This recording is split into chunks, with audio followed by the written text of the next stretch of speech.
Topic one today, I want to do ceiling raisers, is what I'm calling them. I'm looking for a list collectively between you and I where we come up with 10 players who are not going to start to open the season, barring like a major surprise. So, guys that are not projected to be impact players on their team, but players that could be, players that like if they magically are an impact player by the end of the year, it raises a team ceiling like crazy. Hmm. So the best example of this, I think we've even done a segment on this in the past. The best example of this is Jace Richardson, a guy that just was not really even involved in the preseason conversation. And by year's end was the entire story of why Michigan State was so good last year. So looking for that type of guy, 10 of them, not in any order, but just 10 of them. Ceiling raisers, who comes to mind for you? Keaton Wagler was the first name. Ah, daddy likey. I'm, listen, I think every turn this summer, nothing but positive has been said about anyone who's asked about Keaton Wagler. And I talked about it before, so I don't want to just sound like a broken record when I repeat myself. The actual words and what is being said about him actually resonates with me outside of the normal coach speak bullshit.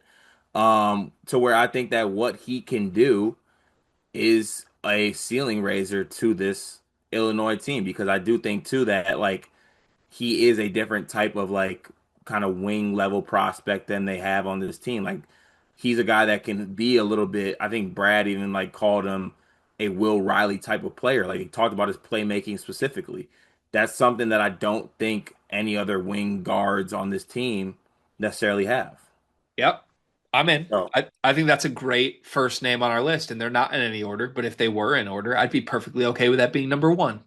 yeah, and now you threw me for a little bit of a loop because like I was gonna name some other guys, but these had to be guys that like actually truthfully like change a team by playing more.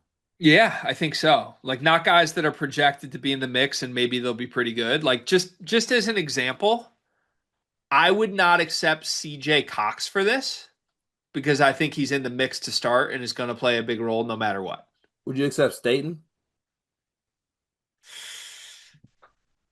I'll accept Staten because I think people would be shocked if he starts over Kebakeda. I think he should be on this list. I like Xavier Staten on this list. Are there any names that you have that you want to fire out to get out there as a thought process? I have names. I have two names, but I think you're cooking so much right now that I don't even want to interrupt you. I kind of want to see where this goes. Put the ball in my star's hands and let him rock. This is exactly why you shouldn't do this because What, you you took have it too. nothing? You're leading us No, no, nowhere. you took it too far, and I'm gonna throw out someone you hate. It is actually no, I don't want to. Actually, yes, I do want to do that. I do want to do that. I feel good about it. I think it fits. I want to do Kingston Fleming. Give me the pitch. So I just think that obviously, like right now, I think it's a Harwell situation at the three and Sharp at the two.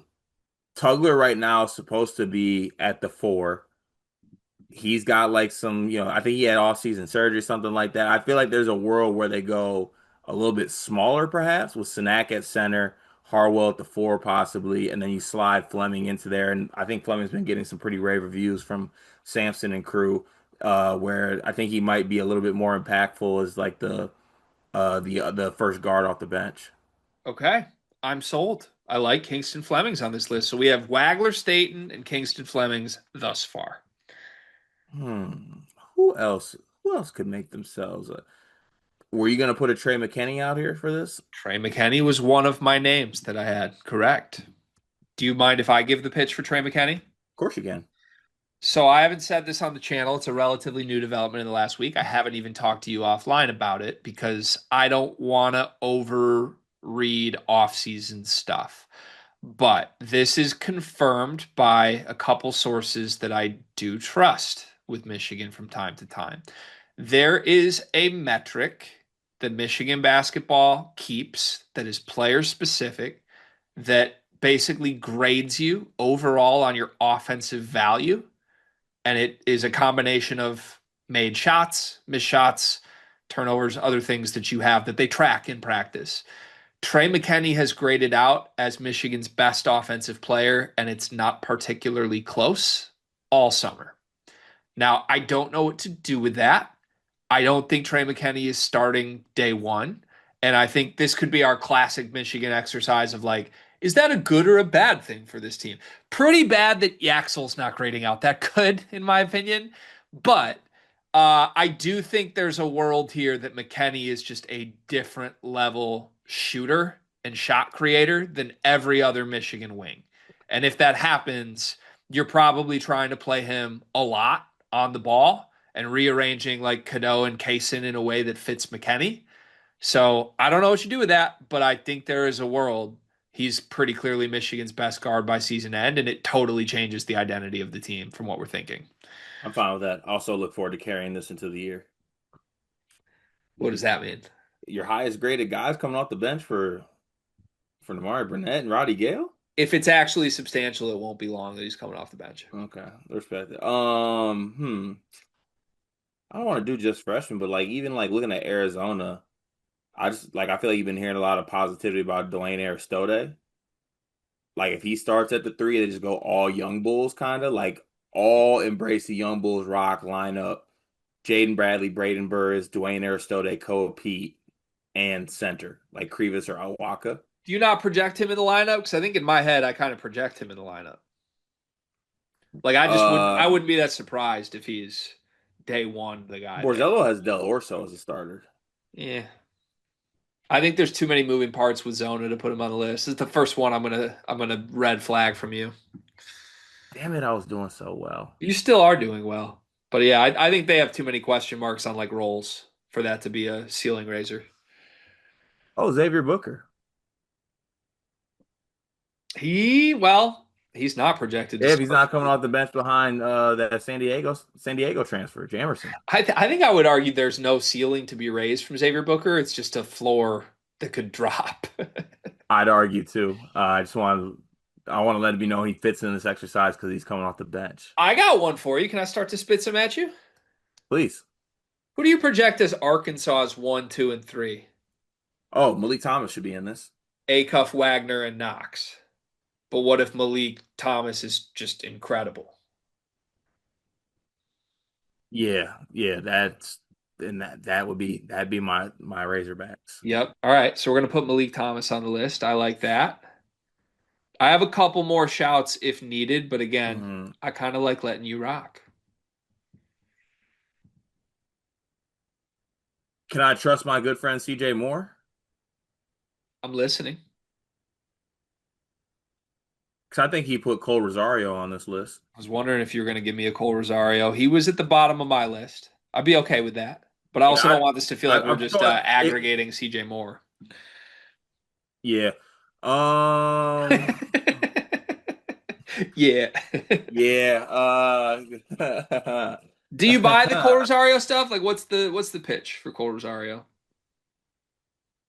that he's just a knockdown shooter who's also an athlete that you just pair next to Peterson. Like, he becomes Kansas's second best player? Is that the pitch? Because I need to hear that. I think to have him on this list. Yeah, like he becomes like your. I just don't know if he has like the on the ball type stuff right now, but like he becomes your what's that dude's name? Your Svi Mikhailuk. Okay. Okay. And I love Svi. We can put him on the list. Or- I'm bought in Uh, officially to that on the list. all right. Hey, if I can get you bought in, then that means the absolute world to We me. got six guys right now: Wagler, State, Flemings, McKenney, Thomas, Rosario. Oh no. Don't tell me you're running out, card. Don't you freeze on me, Gregory. Oh, is my internet's bad again? Just keep talking. If my internet's bad, just keep talking. Help, go. I feel like we need a Duke guy here. Can you hear me? But also the minute I want to bring up a Duke guy, I think I might have lost you. Am I totally gone? Yep. Oh, okay. Here, I'll go with this. I'll go with this. Now, you need to tell me it is a Duke guy, but we just need to decide which Duke guy it is. I got you back now. Can I'm you hear me? back. You're Okay. back. Cool. Love it. You're back. You're so back. Okay, talk to me on Um, Duke. it's also fitting that you're back because I actually no, I'm not gonna do that to you. Um, who's your Duke starting lineup right now? I've always had Sebastian Wilkins in it. I think Cam Boozer, Pat Nagongba, Sebastian Wilkins, Isaiah Evans, and Caleb Foster is my starting lineup. Well, this Dame Sar should be on this list then.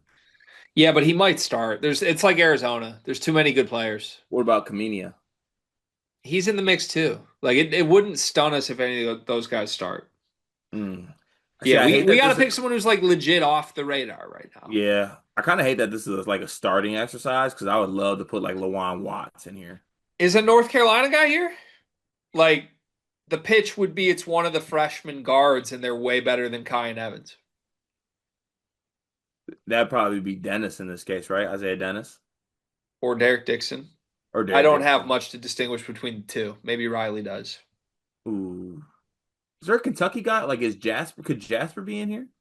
I like Jasper on this list. Like, yeah, if Jasper was just absolutely incredible to the point that you had to relegate Aberdeen to the bench, that would be a ceiling raiser for Kentucky. Yeah, let's go with that. That's a really good one, Cart. Come on. You're back. Now I'm not back. Blanks again. Big blanks. Just total blanks. No, not total. Who's the Louisville front court? Probably Pryor and Frew. Jim Root has Hadley at the 4 and Frew at the 5, Pryor off the bench. Then it's Sonata Frew. But Frew's starting, according to Oh, you did. that. Oh, sorry. You said Pryor's off the bench. Yeah. But I don't know. That feels weird. That feels like the Arizona Duke thing again. Too loaded, we don't know. Yeah. Ooh. See, I don't know how much of a ceiling raiser it is, but I'm surprised you didn't throw out like a Malachi Smith for like UConn. No, not into No, it. no UConn guys. Not into it. Yeah, not for me. Mm. It's a Not for tough. I feel me. like I gotta get a little bit more teams I'm not thinking about right now. Like maybe not some top. Is Saint Superi a starter at Gonzaga? I can't wait for Connor to text us tomorrow. I know. He texted us the last time he got a mention. I don't think so because I feel like well maybe it depends on if Grant Foster's eligible. That's true. So I feel like they're gonna start Braden Smith, Adam Miller, and then front court's gonna be Huff, EK. This is true. I feel like Saint Slippery's a good one to put here. Let's put him on the side for a second. That's an option. Okay. Here's three I've had on my list waiting for you. You're gonna laugh at the first one, but the moment he's been waiting for has finally come after years of DMs. Jerry Easter. Yeah, Big East. The reports are that he's been great in practice, like been an impact player, and nobody sees that coming. And if he's just really good right away for USC, it changes things. I like it. I'm gonna put Jerry Easter My on the dog. list. My dog, Uh, Big East. two more Big Ten guys. I'll start with your team. I think Cam Ward's here. Cam Ward would be the choice.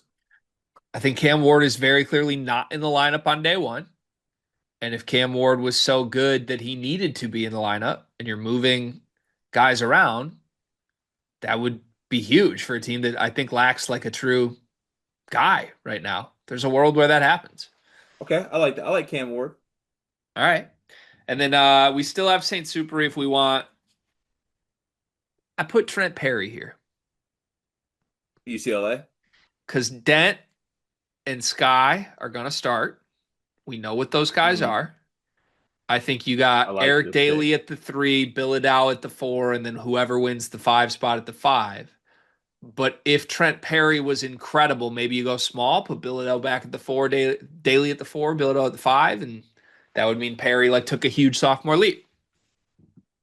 I like that. I'm with that. The only other name I had like came across my mind for 2 seconds, but I don't know if I feel great about it. Is crap, and it just escaped me as I said. Oh, Sisley for Indiana.